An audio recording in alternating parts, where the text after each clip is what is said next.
Well, thank you everybody for coming.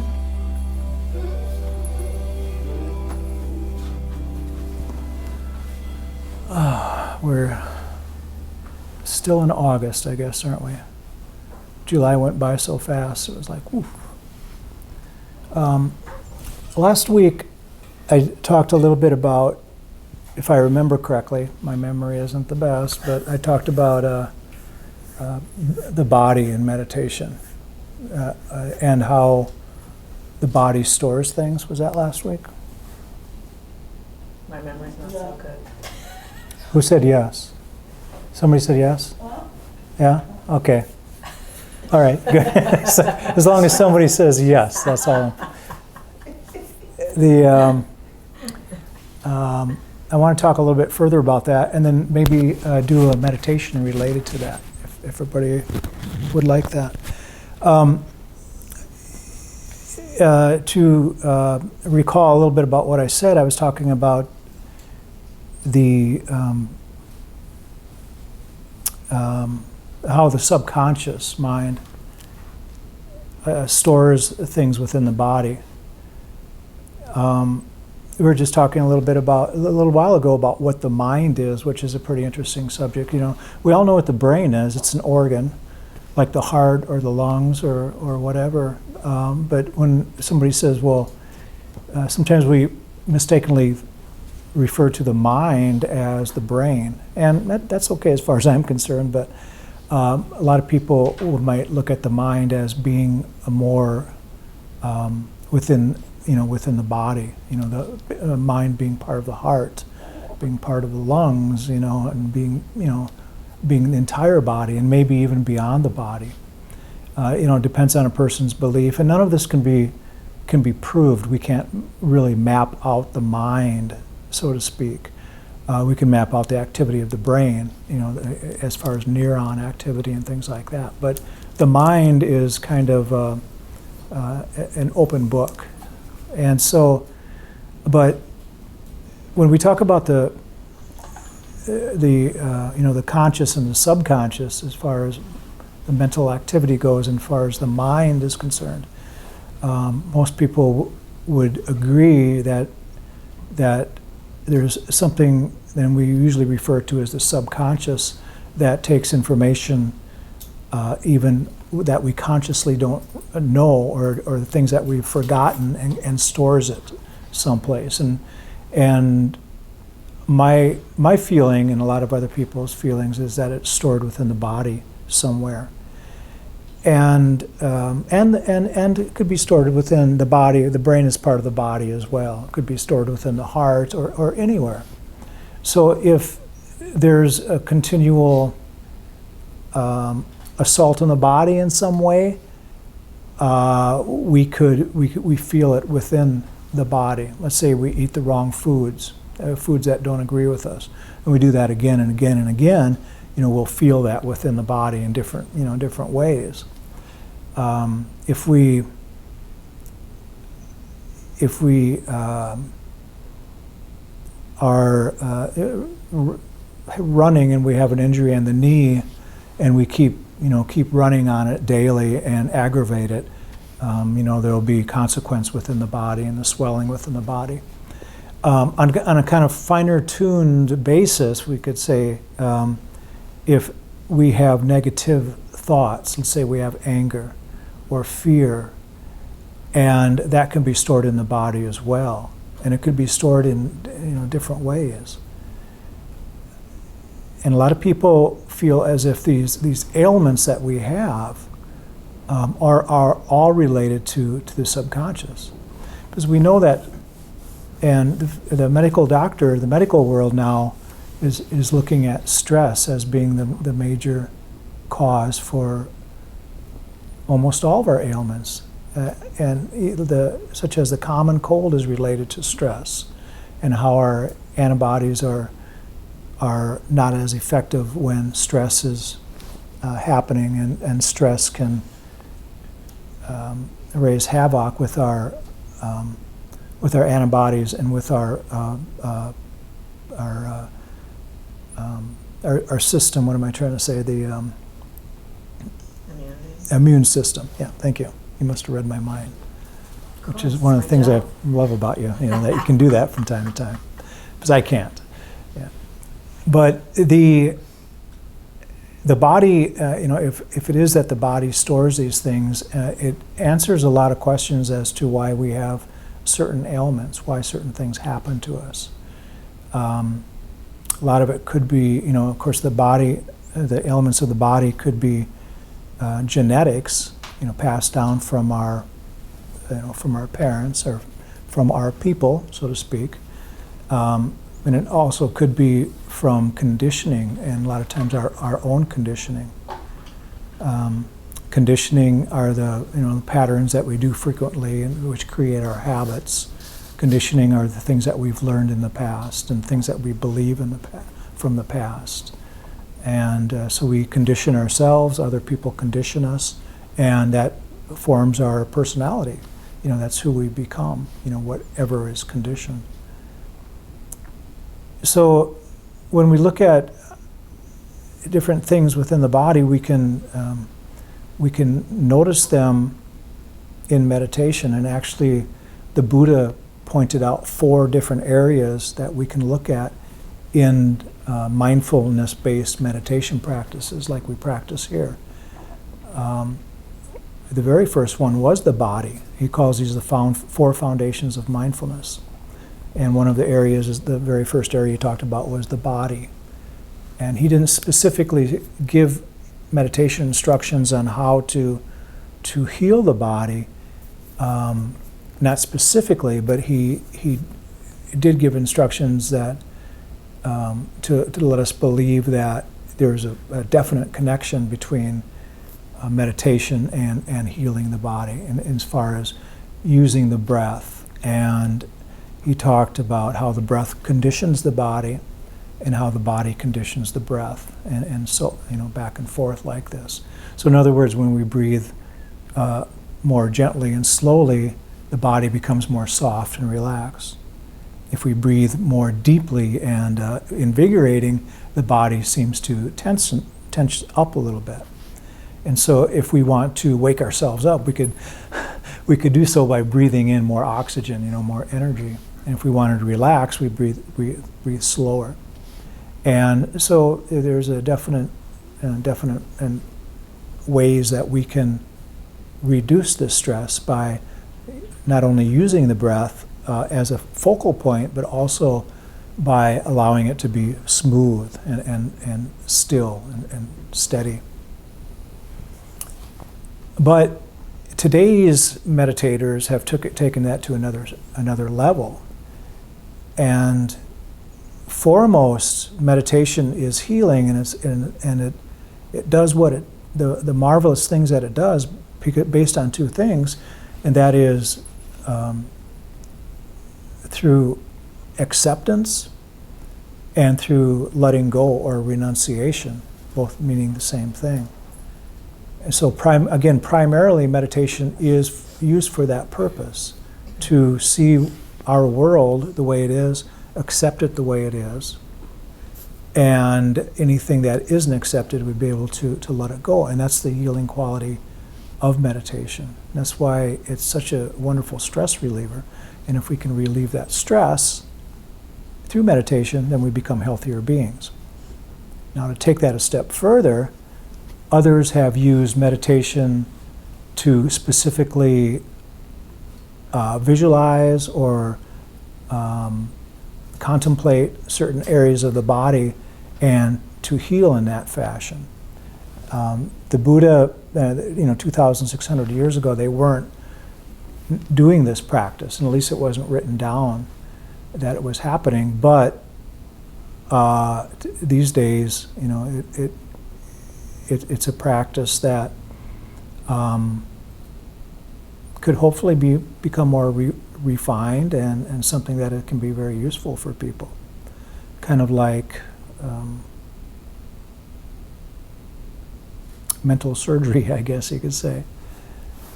Because meditation is a practice of going within. And actually, on one of my books, that's what the subtitle is, Meditation, the Great Teacher, the Practice of Going Within. And we usually think of going within the mind or going within the thinking apparatus, but we can actually go within the body as well. And again, the first area that the Buddha talked about in the Four Foundations of Mindfulness and the Anapanasati, a similar teaching, was the body. And then he went into feelings. Feelings is still can be connected with the body. It's that bridge between the body and the mind where we see something and it's pleasant or unpleasant. Or it could be neutral, and that those are feelings. Or we touch something and it's pleasant or unpleasant. Or taste, or smell, or hear. Or did I say hear already? So basically the five senses, including the sixth sense, the thoughts. And so everything that within the body, we reach out into the world, and that's our experience. It's either pleasant or unpleasant, or it could be neutral, where it just doesn't register at all. And these are the feelings that the Buddha talked about. So it's still a connection with the body, the connection with the body and the outside world. And the other area that the Buddha talked about were mind states. We can look at these as emotions or moods to a certain extent, but mind states are the changing states within the mind, such as the five hindrances, which are, desire is a state. We have a desire for something. Anger is a state, or rage. Fear is a state. Restlessness and worry is a state. Envy, guilt, all of these different things are different states that we experience. And so it's very interesting. If we want to be very, very mindful in the moment, even right now, we can just ask ourselves, what state am I experiencing at this moment? And when we do so, and we actually really look for it, self-inquiry, we're being very, very mindful at that moment, as long as there's no judgment behind it. It's a good practice to do whenever we get a chance. We can do that any time of the day, and we can tell ourselves that we're doing a Buddhist practice. I had an email question today. It said, if I don't practice meditation, can I still be a Buddhist? And my reply was, anybody can call themselves a Buddhist if they feel that if that's what they are, those are their beliefs, and you don't have to have a formal practice of meditation to be a Buddhist. But I also said that I also heard somebody say that whenever they feel they don't have enough time to meditate, that's when they know they should be meditating. And the reason for that is because meditation points to what is most important in our life, and it's not being too busy to meditate. And that was his premise, that he was too busy to meditate, but he still wanted to be a Buddhist. So I thought that was interesting, to have that label as a Buddhist. I guess the label maybe points to being a meditator for some people. Anyway, the states is one area, body, feelings, states, and then the other area where are the dharmas, or the insights. And these are the teachings. And this is another area that we can actually use in meditation, in the area of contemplation. And we can talk about all these at some point. And actually, we have a mindfulness class coming up September 6th, I think, something like that. There's flyers. I'm not selling it to anybody, but there's flyers by the door there. It's coming up in next month, I think it is, which would cover a lot of this. So what I would like to do as far as looking at the body, we use the breath as our meditation object, and rightly so. That's probably the most popular object there is to use in our meditation practice. And that is part of the body, but I would like to go a little bit deeper in the guiding and guide us into a kind of like a short body scan. Use the body scan to get comfortable and more relaxed and familiar with the body, And then we will look at other areas of the body and see how we can use meditation to perhaps heal different areas and to see what's going on within the areas. That sound good? All right. So if you want to make yourself comfortable, if you haven't done so already,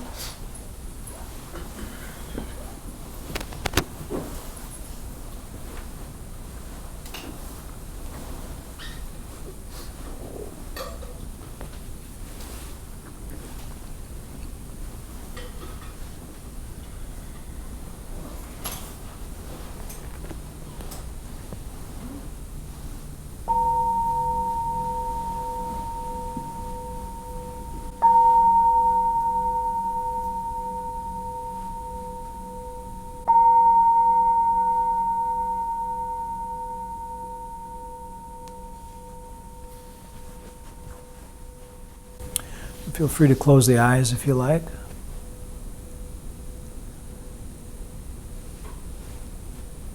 Closing the eyes allows us to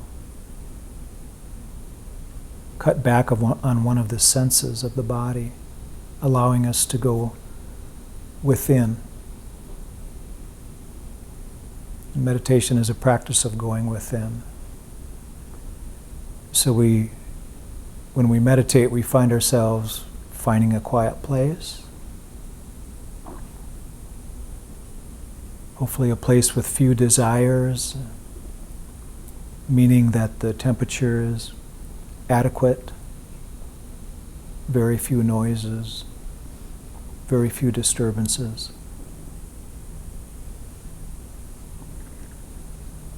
No bright lights,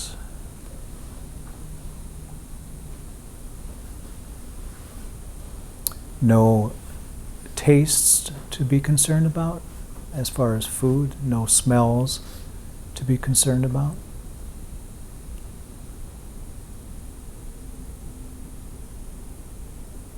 And with the eyes closed, we are not distracted by different sights and seeing different things, but we do have images that come into the mind, visualizations. And for some, these can be very, very vivid, others almost non-existent, and everything in between. But these images, these visualizations can be used in our meditation. And if a person isn't very good, or they feel that their visualization isn't very clear, you can practice something that I call sensualizing, which is just using all of the senses in communicating with what is happening within the mind.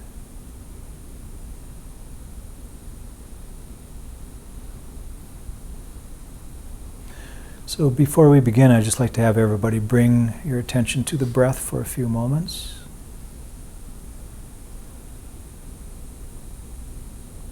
Notice the inhalation and be mindful of the exhalation.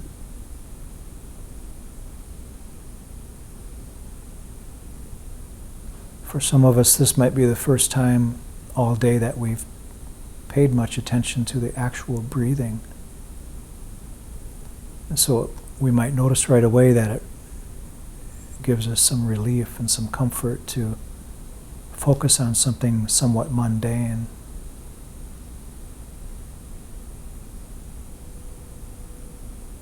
But it's also for this reason that the attention wants to wander away from the breath, because of the mundaneness,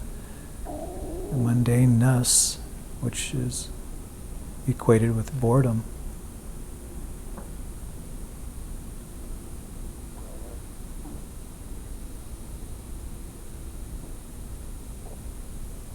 So we can sit with the breath, we can focus on the breath, and this is really the basis behind many, many meditation practices. But we can also use the breath to heal the body. In other words, to soften any kind of tension or stress within the structure of the body, softening the muscles, softening the tendons, just general areas. So if we bring our attention to the top of the body at the forehead, for example,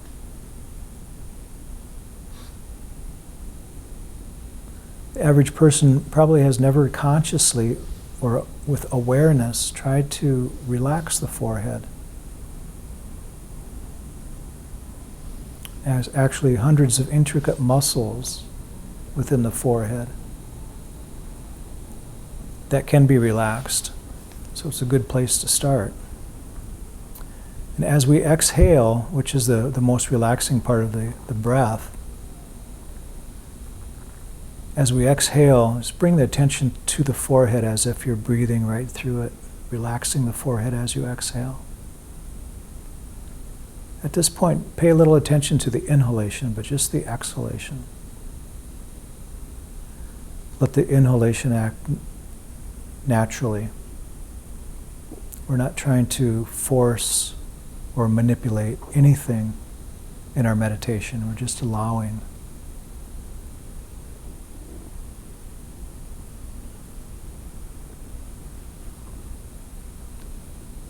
And now bring your attention down into the area of the cheeks and the nose of the head.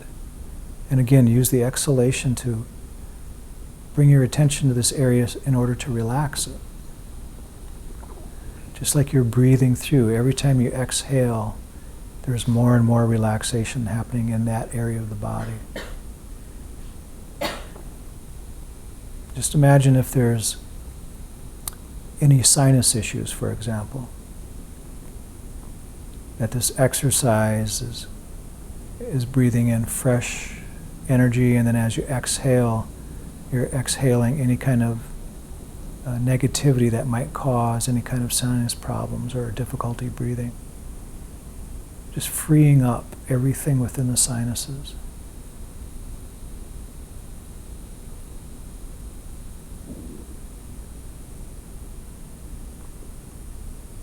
Now bring this awareness down into the area of the jaw. See if you can relax the jaw without parting the lips open. We want to place the tongue behind the top teeth, just slightly behind them, relaxed. Or it could be resting right behind the lower teeth and the lower jaw. Whatever feels most comfortable. The teeth slightly apart. The jaw completely relaxed. And as you relax the jaw, notice the relaxation that happens to the tongue, which is a very long muscle.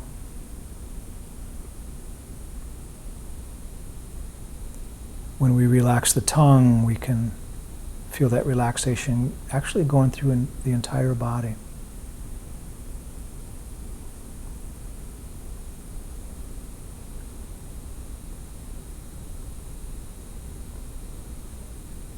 Relaxing the tongue is a very good exercise when we are alone, when we're driving, when we don't have to use the mouth for eating or talking. Just completely resting. We can bring all of our attention to that area.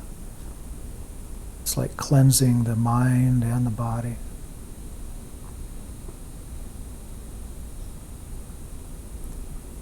Bring this relaxation now into the neck. We're leaving the area of the head and moving into the neck, which is actually a part of the tongue if we want to look at it that way.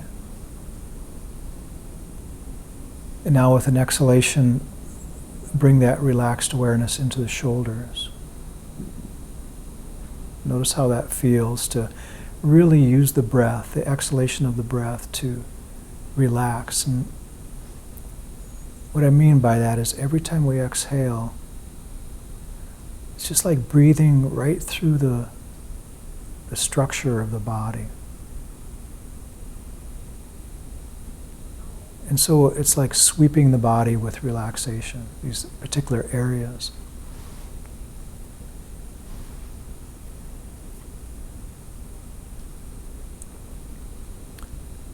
And now moving down the arms with the exhalation, bring that relaxation into the forearms,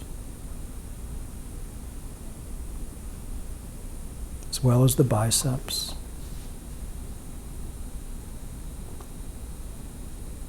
Let the relaxation move into the wrists and then the hands. And as you exhale, relax the fingers.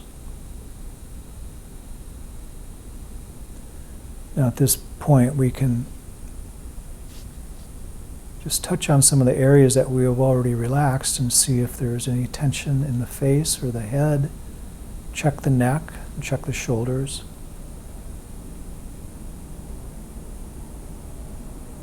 And for you, you'll be able to keep the jaw very comfortable. For me, talking, I'm using the jaw, so I can't relax it as much as you, but try to utilize that in the total picture of the relaxation. Totally relaxing the body. Bring this relaxation now into the torso or the trunk of the body, starting at the top of the body between the shoulder blades. With an exhalation, relax the very top of the back. And then bring that relaxation around the front, relaxing the chest or the area of the heart.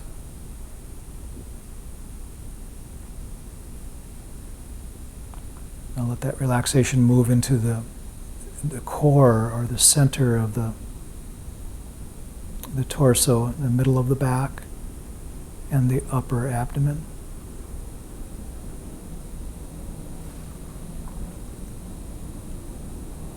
And then as you exhale, relax the lower back. This is an area that we sometimes have area with stress or trouble with stress.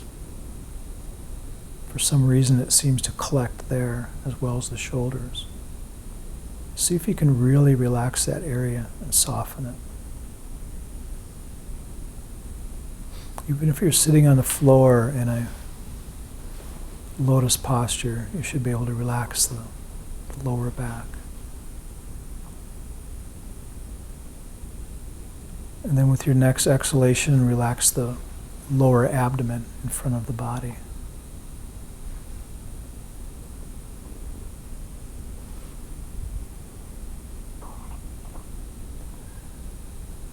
Check any areas that the tension might have came back into. Try to relax them again. And then we'll move on into the lower area of the body, relaxing the hips, allowing the hips to sink into the cushion or chair. Remember to use the breath, exhaling relaxation into every portion of the body. As we exhale, relax the thighs. These are the hamstrings as well. Bring this relaxation into the knees.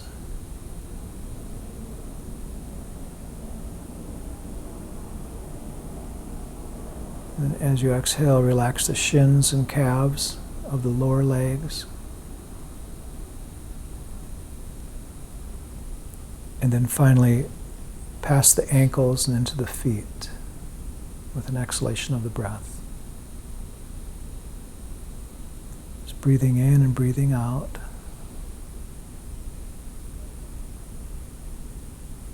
You can do a body sweep, which means that every time we exhale, we're relaxing the entire body, just like sweeping the entire body from the top of the head all the way down to the feet with every exhalation of the breath. Softening the body as we hold our posture.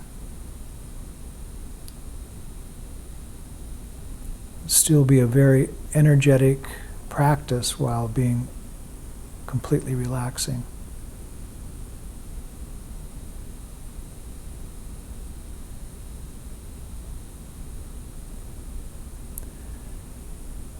And if we're lying down, this is a practice that for many people would put them to sleep quite readily. This is something that we can use if we have any kind of sleep deprivation.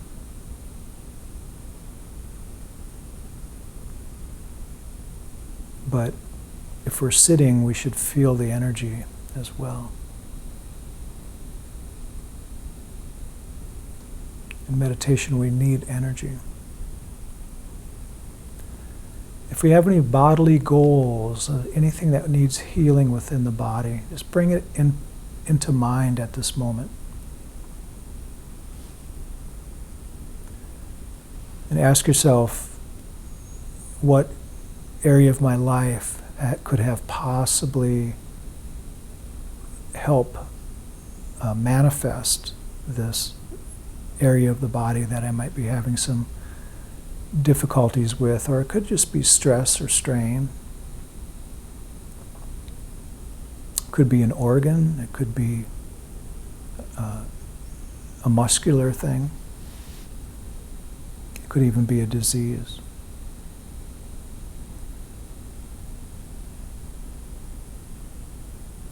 What area in the body might you be focusing on at this moment that could possibly be caused by something in our lives that came in that is not related to the body itself? Something that we could say came in through the mind, came in through either our being aware of it or being unaware of it, perhaps.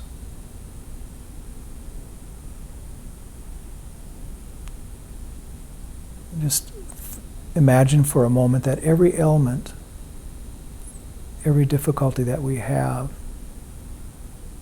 has at some point come into the body from a mental standpoint, we could say.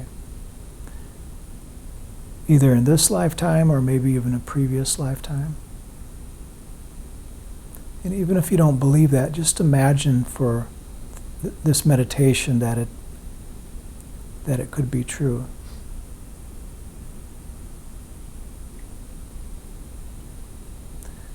So a constant aggravation, constant mental aggravation, for example, in the area of negativity.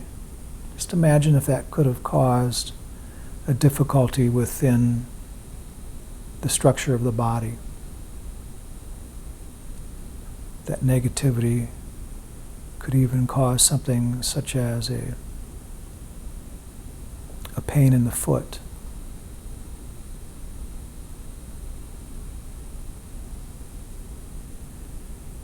Or that some habitual pattern that we've picked up is causing problems with our sight or our digestion, for example.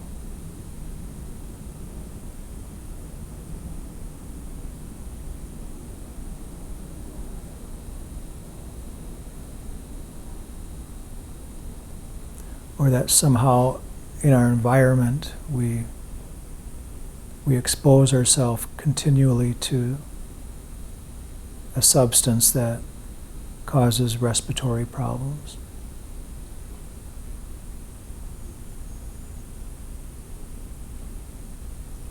Or maybe even causes problems with our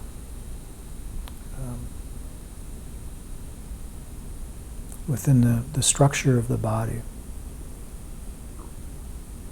or with the operation of the cardiac system, the heart.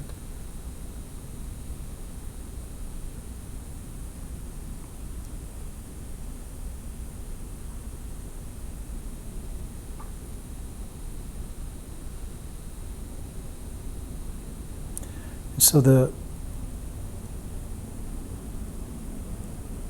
if we were to make any changes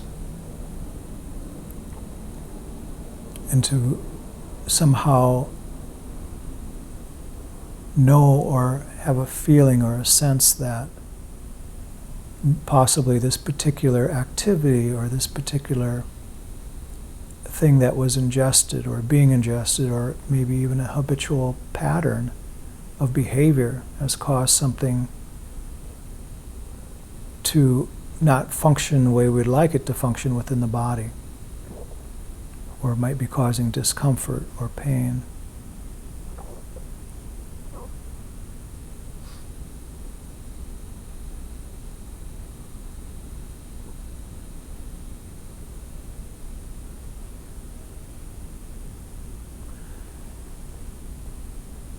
Imagine that any kind of inflammation, perhaps, in the body is caused by an attitude or a mind state. That repeated anger can cause all sorts of difficulties related to stress. Or that being ashamed could have a person have difficulties with the structure of their body, such as hunching the back, not having the pride to stand tall, and how all these things can be related.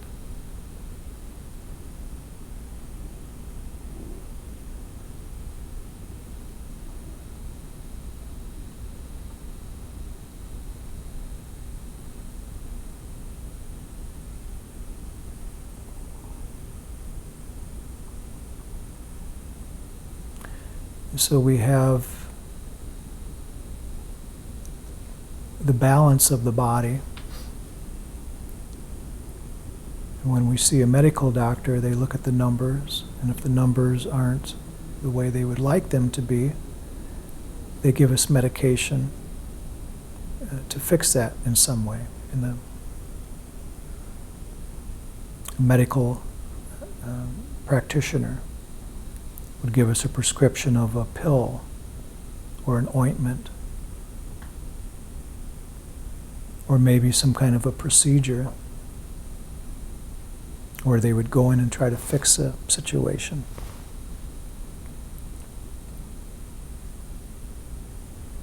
But if these difficulties were originated from an outside source that had come in through the mind or mentally somehow affected us, is it possible to use the same technique to cure the problem?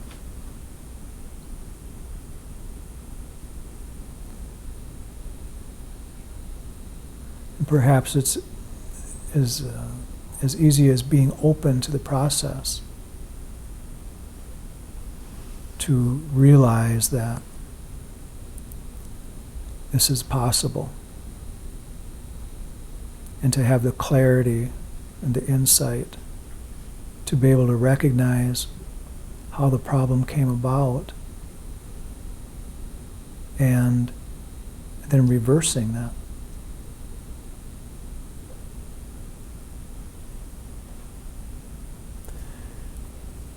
Most of these situations that we look at and that we have happened over a period of many years. Sometimes not, but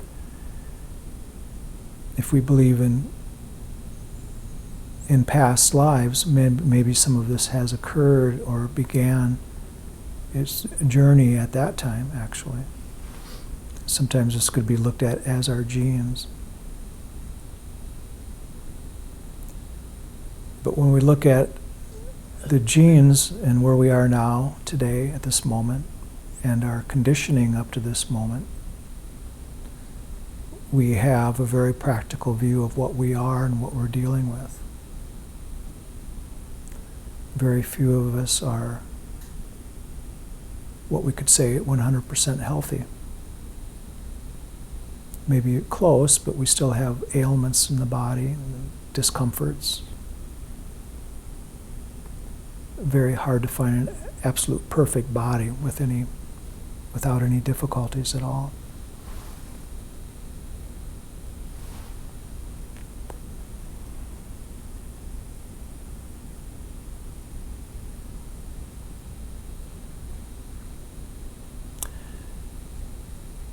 And so if we can look and see how this difficulty or ailment or whatever we might be dealing with within the body happened,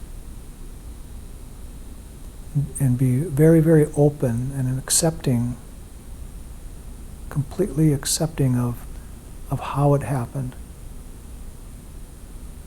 whether it's through habitual patterns or habits, taking in the wrong foods or the wrong circumstances of some type, somehow, some way, that has caused these problems, then we should be able to reverse it, as long as we know how it started. And when it's related to meditation, it certainly deserves a chance to be tried.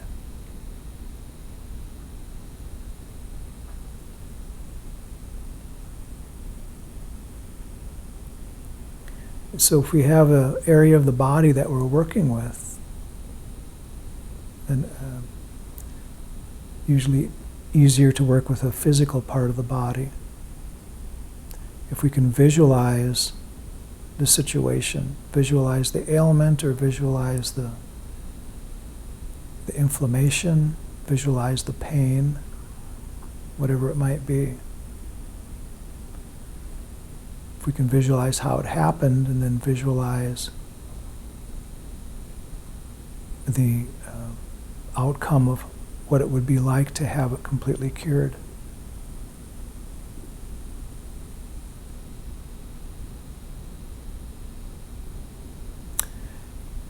And it's still advisable to use the breath. Many of us have probably let go of the breath while we're doing this short meditation and discussing and looking at these different aspects of the body, but we still want to connect with the breath. So bring your attention back to the breath and focus on that one specific area of the body, if you have that one particular place that you would like to work with. Visualize it in 3 dimensions, not just as a picture. You want to be able to move your visualization, your imagery around the entire body without having any obstacles. Be able to use your imagery as an X-ray machine.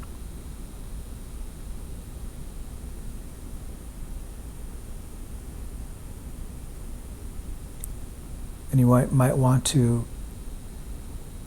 go a little bit deeper than you might have come close to in the past, and really connect with that sore spot, so to speak, or whatever it might be that you're working with.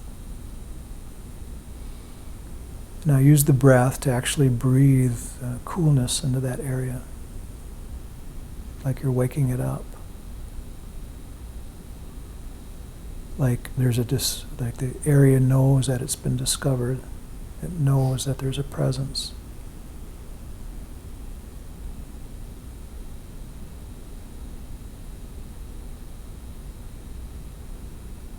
You're still focusing on the breath, and you're still also focusing on that area of the body.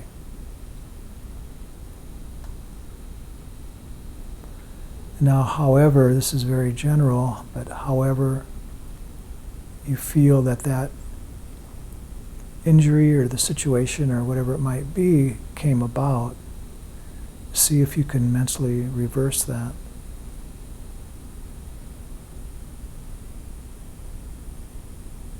And so we have to take that ailment or whatever it might be, and just generally calling it an ailment, and we have to place that someplace.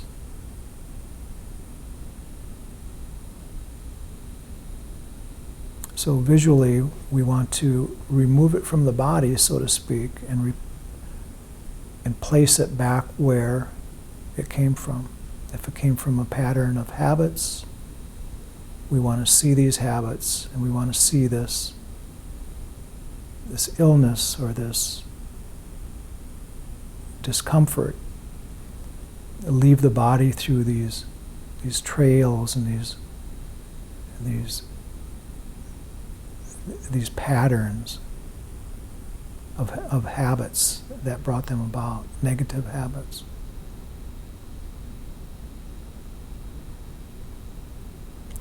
Or if it was through digesting different ingredients in the body, such as alcohol or taking the wrong medications or illegal drugs or something. Whatever is happening within the body, we want to see that being removed in the same manner from the body out into the open awareness. And open awareness is out into the environment.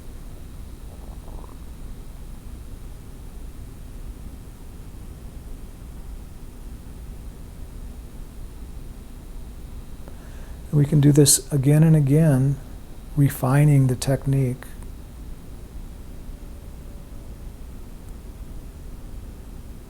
We're speaking very general here, but we want to be able to actually feel and know that this is happening in the moment. Everything taking place in the present moment.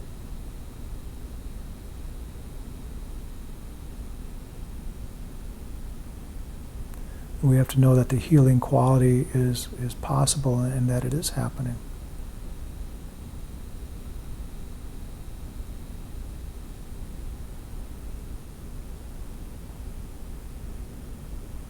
And we're still using the breath. We can use the breath to caress it out of the body or to push it out of the body as we exhale. We can draw it out of the body with inhalation and place it into the environment with the exhalation, using the inhalation and exhalation. Just breathing in, breathing out.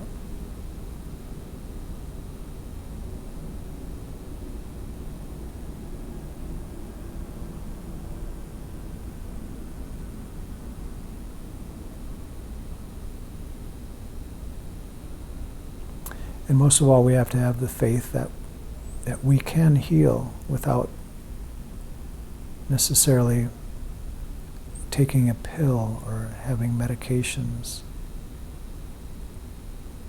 But by just relaxing the body and allowing it to heal in the exact same way that it got somehow found this discomfort or this pain.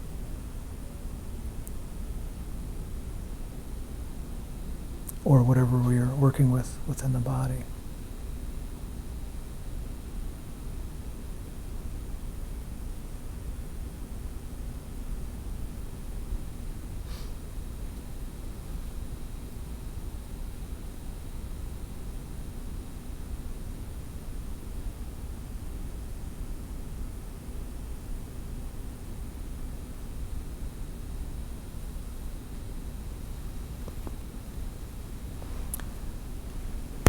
So we'll sit in silence for a few moments.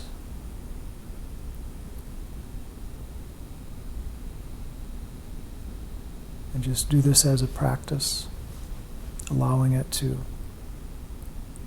take hold. Just knowing within our hearts that we are healthy beings, as healthy as we need to be.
So bring your attention to the breath if it's not there already.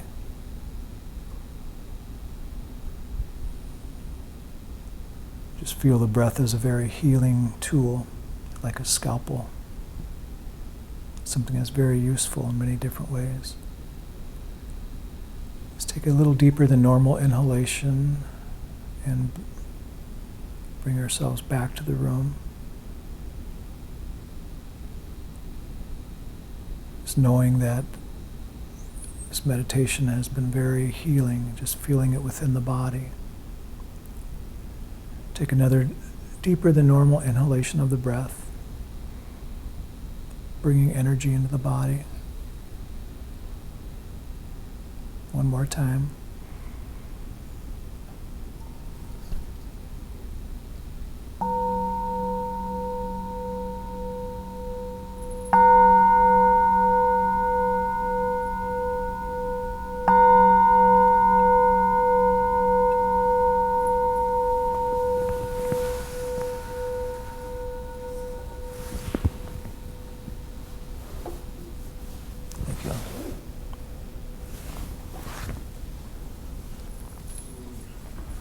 May each one of us and all beings be well, happy, and peaceful. May no harm come to us. May no difficulty come to us. May you all meet with spiritual and worldly success. And may we have the patience, the courage, and the understanding to meet and overcome any problems or any difficulties that we might face in life. Thanks again. One thing I wanted to, I don't remember your name. Robert. Robert? Okay. Robert and I were talking about posture, basically, and meditation. I can't remember the exact question. Is there a correct way or something like that? I don't know how. I don't seem to be able to sit. What seems to be the proper posture for other people. Yeah. Within a few minutes, my back just starts aching. I had to lean my back up against this. Yeah. Yeah. Your posture looks good, right, by the way. I mean, it does. The best, when I started meditating, as I mentioned, I didn't have a teacher and I didn't know what I was doing. I didn't understand cushions, or to sit on something, or I just saw people, I saw people on TV or whatever meditating, and I mean, this is a while ago. I mean, you couldn't just turn on YouTube and get instructions or anything like that. But I remember seeing people, pictures and people on TV where they're just sitting flat on the floor. And so I thought that's how you did it. And of course, it was excruciating. It didn't work. And it was frustrating. And then eventually, the best tip that somebody told me to do was to, get a cushion and sit higher. And so that was a lifesaver for me. And even at times now where if I feel like I'm not comfortable, I will sit higher. And I mean, it could be, I've seen people sit like on a throne, because it's almost like the body is more sitting in a chair. Like if I, can you hand me that other cushion there?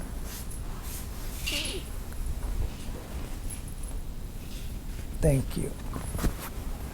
Like even if, I mean, these are pretty good sized cushions actually. And one is usually all I need, but I could actually sit on two, and my knees would be down like this. And that's actually pretty comfortable. I'm sitting pretty high. I could even actually get higher. This isn't on the film, on the camera, but that as long as I think they'll know what I'm talking about. But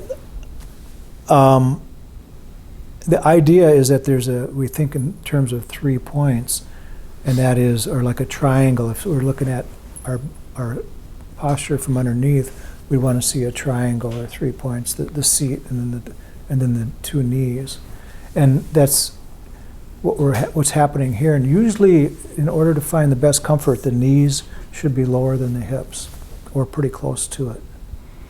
And And again, if that's the case, then the body feels as if it's sitting in a chair. There's as far as the legs go, there's a couple of ways. Actually, more than a couple, but what I'm doing here with the sitting that I'm doing here is called Burmese style, where one ankle is in front of the other. And from experience and working with students and stuff like that, that seems to be the most comfortable for most people eventually. I'm not sure how it became known as the Burmese style, like the country, but they do a lot of meditation there, and maybe they got something. And so after trial and error, that I found that was the best way for me. I don't even think about it anymore. My right foot is in front of the left foot, or the right ankle is in front of the left ankle, and it's in a straight line.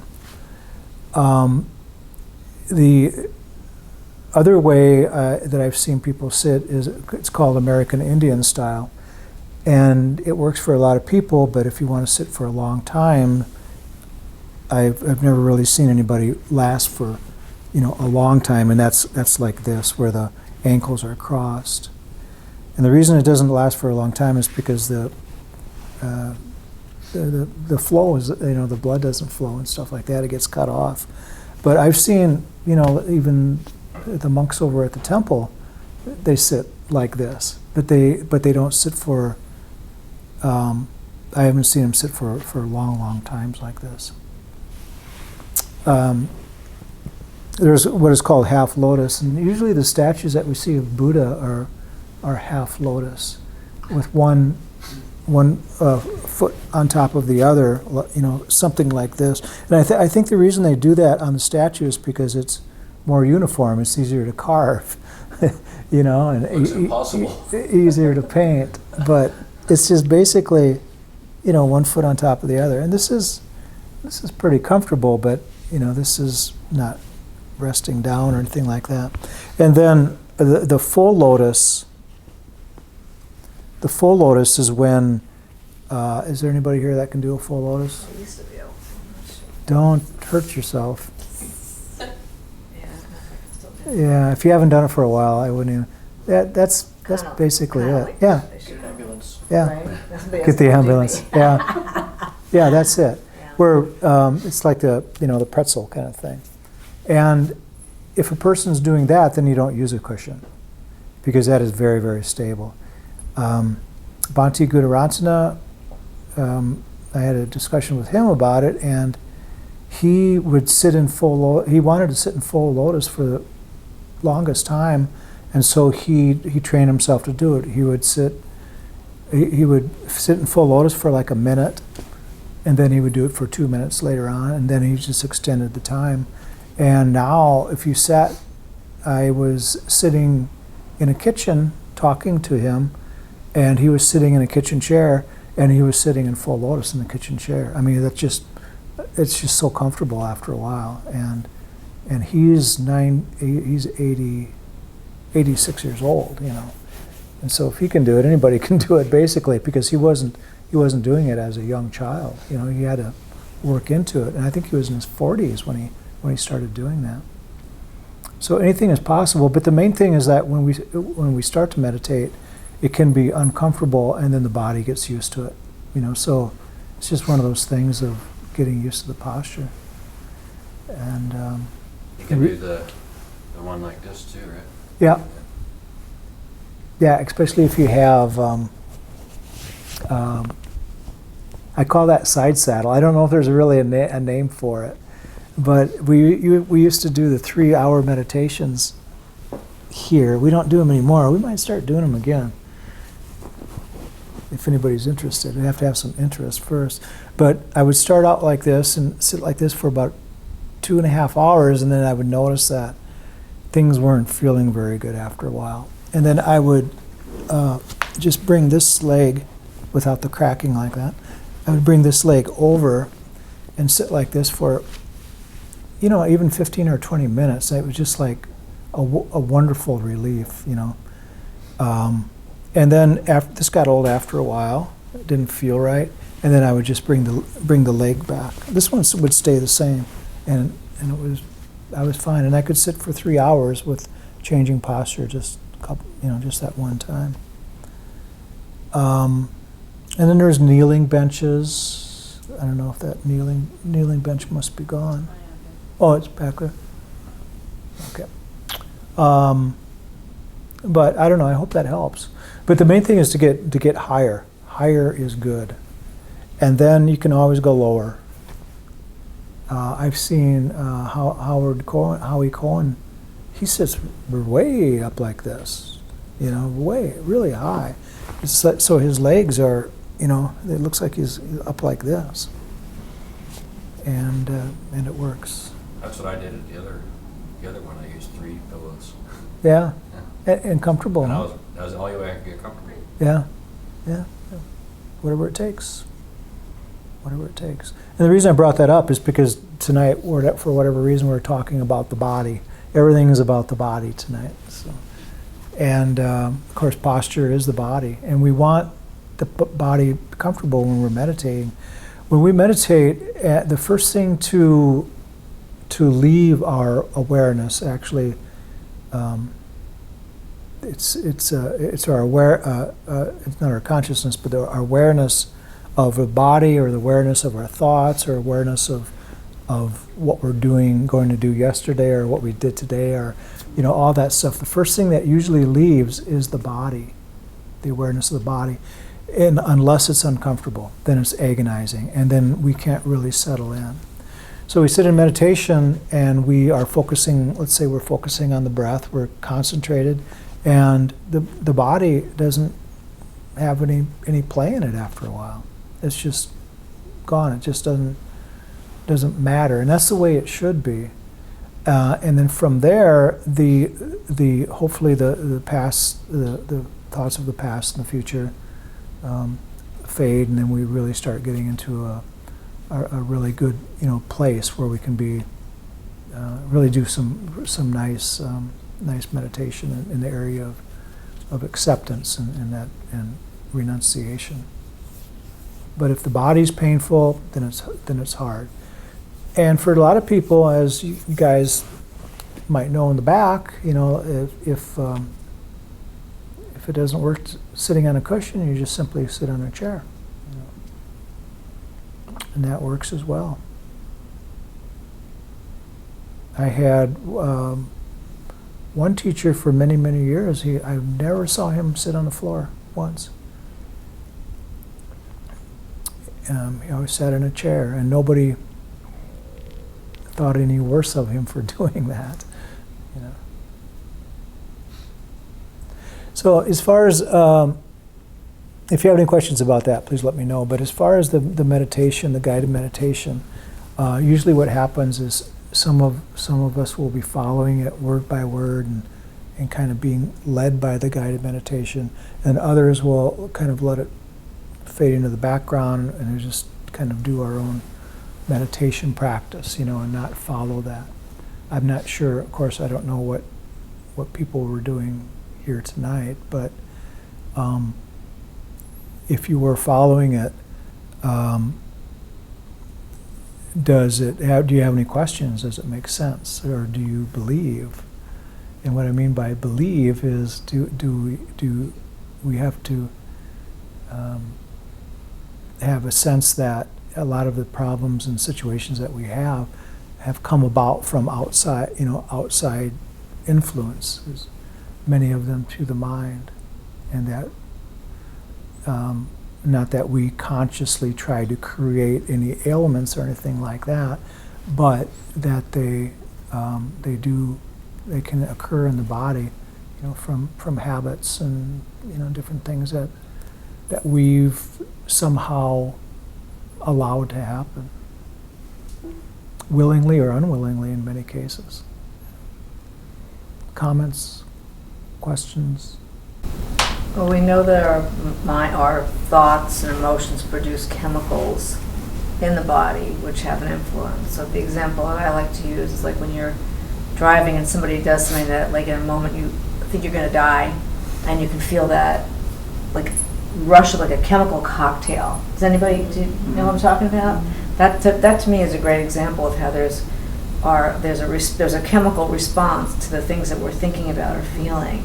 And if you look at that from a bigger, broader picture, the daily stress and the cortisol and everything else that we're experiencing, that's not the acceptance and the lighter stuff, is having an effect. Mhm. Yeah, if it was ongoing, and for a lot of people, they've done a lot of study on rats and probably done studies with humans too, as far as the stress and what stress can do. They'll have a study where they take a rat, for example, and stress them out, and see what happens within the body. And sometimes everything from tumors and cancers and all sorts of things are developed, just from that.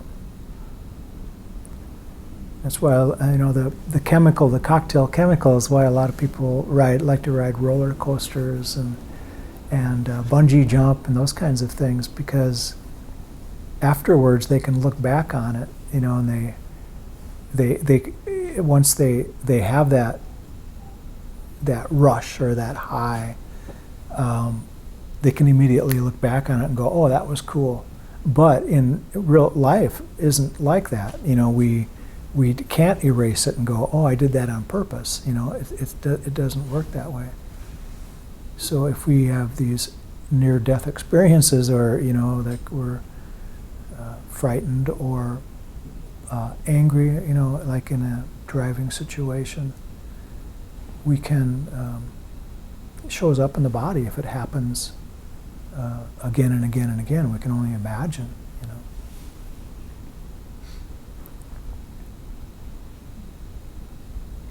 So, Mm-hmm. Oh, you have to speak up. I can't hear you at all.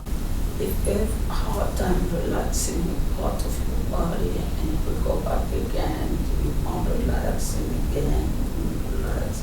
What you do with some of the tips you can use in order to get that part of the body to relax. Yeah, the relaxing. The relaxing aspect is, part of it, and then actually going in there, and it's like mental surgery, If we can imagine how something happened, then we can imagine how we would fix it, and remove it from the body, through the same means. And it's so. When we're talking about different ailments and different situations for different people, it's so broad, So it's very individual, for each person. If I stub, let's say I just stubbed my toe or something, which I did back in April, and it bothered me for quite a while. I think I broke my little toe, and it was painful, and it kept coming up again and again and again. So the practice would be to, of course, we want that to heal. The more relaxed it is, the more healing the healing quality will happen faster. And then as far as using any kind of meditation technique, is to there's inflammation in there. And there's some things, maybe there's a break in the cartilage or something like that, and we have to imagine how that happened, and then reverse it, within the mind, visually, imagery. Now, if it's something more mental, let's say that we have been stressed out as a child, all the way up through our adult life, so we have indigestion problems, problems with the stomach, digesting food, that kind of thing. If we know how that came about, by that stress, by those chemicals that were constantly stressing us, and so what happens is we eat, and then we get fearful or angry or something, and the digestion stops. And then later on it picks up again. And when that happens again and again and again, then we develop these problems. So we want to be able to see that mentally, be able to, in our meditation, go in and visit that and see the cause of it, and see, if we can reverse it by seeing that primarily through the acceptance that we realize that happened. It's over with now, and now is a time for healing. That it's a much calmer time in our life, or whatever we feel, and we can just imagine and actually picture the healing happening within the body. But it's key to really first notice the damage, I guess you could say. Notice the imperfection within the body, and then reverse it and see. Actually, not necessarily see it heal, but that's a part of it. But see the process of going just the opposite of how it happened. And we might have to speed it up in time. A lot of the things that we have within the body are over many, many years, happen over many years, or maybe even many lifetimes. So we want to recognize that, and sometimes we have to speed things up within the mind. It's a process. Again, it's a process that meditation like this is not your standard way of meditating. It's kind of something that's been developed, very much a newer thing. I would say it's a new age kind of meditation. Meditation is, like I said before, it is recognizing through acceptance and then the letting go. And in this type of meditation, it's recognizing the damage and accepting it. We have to accept it, and then mentally, through imagery and visualization, that type of thing, repairing it, and then letting it go, seeing it leave the body the same way that it came in. However that might be, depending on what we're working with. It'll be different for every person. And behind it is a lot of belief. A lot of belief that we can heal. And there's lots of evidence that we do heal the body just through relaxation and reduction of stress alone. And if what we're doing is giving that just a little boost by localizing a certain thing in the body and seeing it heal, through intention. That's all it is. I can't remember the Rinpoche that came to the center, who actually healed. He was told he had to have his leg Penya, something like that. I can't remember his name, started with a P. But he actually was supposed to have his leg amputated because of gangrene. Yeah, gangrene it was. Meditated his way through that. He healed himself through meditation. Yeah, Rinpoche Phakyab. Yeah. It started with a P, spelled with a P. Don't ask me how to spell that name, but Rinpoche Phakyab. And he wrote a book, How I Healed Through Meditation, or something like that is the book. But he came in here and spoke a couple of times. He's a Tibetan monk that he actually lives in India, but he's been spending the past few years in New York, upstate New York someplace. And he was in one of the prison camps, that the Chinese were so kind enough to set up for the Tibetan monks. And that's a whole nother story, right? And he had gangrene in his leg. They took him to a specialist in India someplace. university or something, and the gangrene was so bad that they said they have to amputate his leg, and he refused. And they said that you'll die because your blood is poisoned. They said that this is cutting off, removing the limb is no guarantee that you'll even live because his blood was already poisoned. And he was determined to heal himself through meditation, and it wasn't quite as simple as it sounds, but it did work. I mean, it was so much of an ordeal that the book is this thick, that explains the process and the It's got the details. actual medical records, it's documented, it's got the actual medical Yeah. records to prove it's Yeah. not just a story. Yeah, everything is documented, and it's not just that somebody said you got gangrene and you should have your leg removed, and then he meditated himself well. It's much more than that. And determination, intention, and faith. A lot of faith. John? There's a guy that has a lot of publicity lately named Wim Hof. Have you heard of him? Wim Hof, and I'm not sure if he does Vipassana or what, but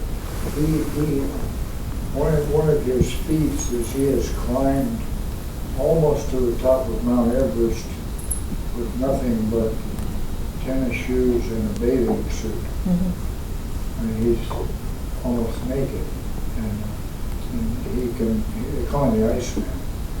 And Oh, okay. Yeah, I know who you're talking about. He can withstand sub-zero. He swims under icebergs. Yeah, yeah. I'm not sure what kind of meditation it is, but he attributes it to meditation. Yeah, are you familiar with it? Did you say? Yeah, I think it's his own kind of method that he does. 'Cause Right. He's selling that method to people now. Yeah, But yeah. He's got active They've done, online. studies on him, I guess, and he can relocate the blood in his body using this method. Can you do that? Not yet. It's pretty amazing. Yeah. He also got sued when someone was trying to do that and died, Oh my gosh. trying to practice that. Yeah, you have to have. I hate a cold shower. Yeah, No You kidding. should practice on South Mountain first. Yeah. you have to have liability insurance. The And then there are monks who they take wet sheets in Tibet, and they will see who can dry the sheet out first. yeah, the Tumo contests. They will have their robes off, and then they'll take a towel and put it in the cold stream and wring it out, so that there's they'll have 3 different monks and 3 different towels, and wring them out so that everybody agrees that they're all about the same, and then they'll randomly put one on the back of each monk, and whoever can dry it out the fastest wins. I don't know what they win. Another wet towel. Yeah, right.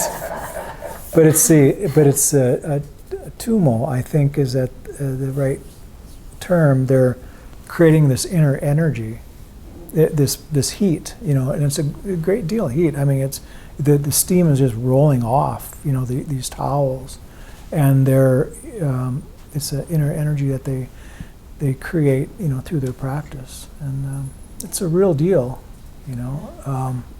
I myself never really really didn't understand why spiritually how that can make us happier in life, to be able to do things like that. But it's interesting that it's something like that is almost like supernatural powers, but it's within the within the physical, the body, so it can actually be measured. The supernatural powers are more out in the environment, where you're changing the environment. And the one that I saw that sticks with me the most is in Thailand, when if you've ever been to Thailand, there's temples all over the place. I'll make this quick.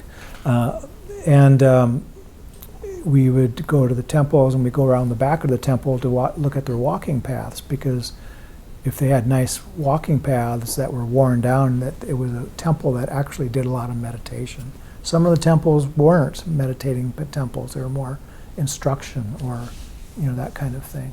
So when we'd go around the back, and one time we went around the back of one of these temples, and there was a gathering. These people were gathered around this monk that was sitting under this tree, and I kind of, made my way to watch and see what he was doing, and I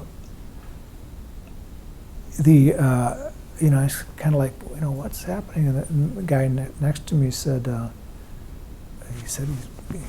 he's calling the leaves, I thought, what? And he was sitting in meditation, and he had to hold his hand out, and a leaf would fall from the tree and land in his hand, which is pretty unusual, but he would dump it out, and then he would put his hand underneath again, and another leaf would fall on his hand. And they weren't falling anyplace else, they were just falling right in his hand. And the man next to me said, concentration, concentration. So they was using the power of concentration to call these leaves, but most people would agree that it's like a supernatural or superhuman power that he had. And Do that with my swimming pool. yeah, get the leaves out of it, yeah. That's how mine is. I get, Before I get in there. yeah. You could go into business. But the Buddha said that they shouldn't, he said the monks should not be practicing that. So there's some controversy about that. But this particular monk said he was doing that to inspire people to practice meditation, And it was inspiring to see that. I mean, that'll be in my mind, for the rest of my life. So, yeah. Well, we're running over a little bit. I apologize. It's only 5 minutes, but we got a late start too. So, if you don't have any questions or anything, thank you so much for coming. We have a couple of retreats coming up. One this Sunday, and then there's other information by the door there. So check it out. So thanks again for everybody for coming. I appreciate it.